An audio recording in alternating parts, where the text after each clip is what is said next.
अंधेरी अंधरा के सरवन बेटा एक ठन आँखी कान, एक तुमड़ी पानी के कारण गसंगी ओह अपन गवा आदि से जान। सरवन बोला थे जी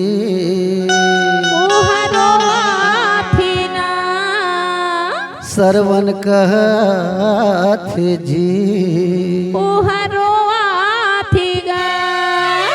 इमामा मोर दाई ददल पानी पिया के।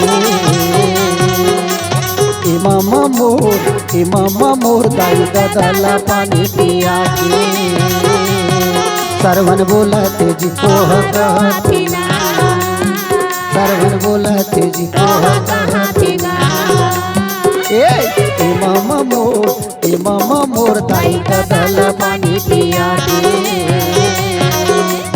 इमामा मोर दाई ददल पानी पिया के।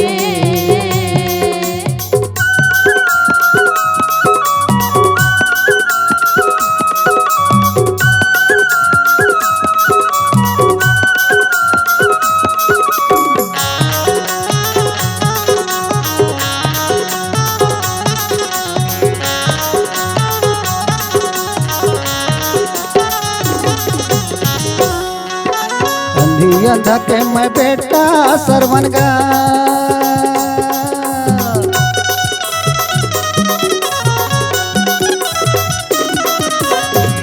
अंधा के मैं बेटा सरवन गा।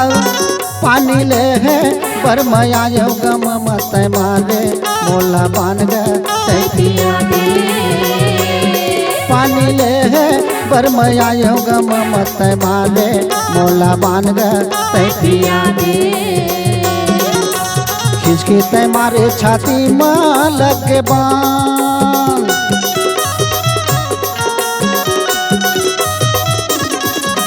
खींच के तय मारे छाती में लग के बान।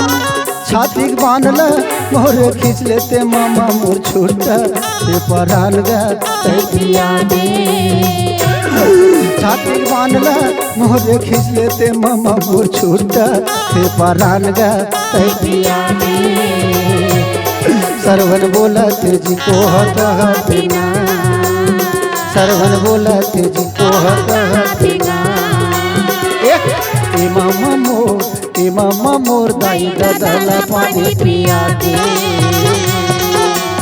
इमामा मोर दाई ददल पानी पिया के।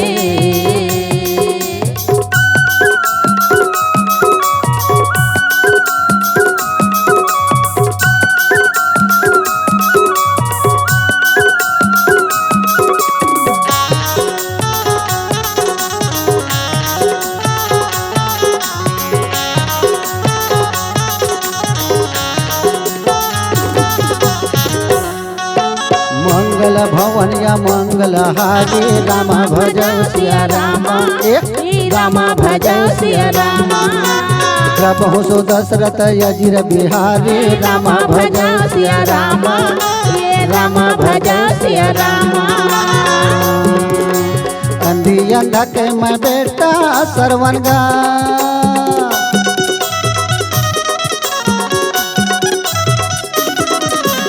अंधी अंधा के मैं बेटा सरवन गाऊ। पानी ले है बरमया गम मत मारे मोला बान गया। पानी ले है बरमया गम मत मारे मोला बान गया। सरवन बोला तेजी कोह कहथिना, सरवन बोला तेजी कोह कहथिना। इमामा मोर दाई ददल पानी पिया के। इमामा मोर दाई ददल पानी पिया के। दाई ददल मोर पानी पिया के। माता पीतल मोर पानी पिया के। दाई ददल मोर पानी पिया के। माता पीतल मोर पानी पिया के। हमारे YouTube चैनल राजेंद्र पाल यादव को लाइक, शेयर एवं सब्सक्राइब करें। लेटेस्ट अपडेट पाने के लिए बेल आइकन को दबाना बिल्कुल न भूलें।